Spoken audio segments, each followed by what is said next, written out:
This is episode 7, and today I will show you how to add tabs to your spreadsheet. First, open your Google Sheets and add a spreadsheet. I already have mine open with a pre-existing spreadsheet. This is a very useful feature which will help you organize your spreadsheets. So on the bottom left, there is this plus sign, and you simply click it to add another tab. And as you can see, I can now move between tabs. Now, if I want to rename these tabs, you simply press this little triangle pointing down, and you can either delete, duplicate, you can copy the sheet, you can change the color, but what I want to do is rename it. So I can press rename, and then I can maybe rename it, just Teen Techie.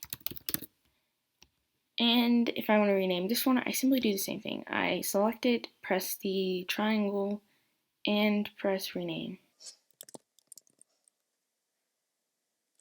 To continue learning about Google Sheets, make sure to check out the other episodes on Google Sheets. And if you are all caught up, make sure to check out the videos every Wednesday and Friday. Please make sure to like this video and subscribe to my channel. Thanks for watching. See you in the next video.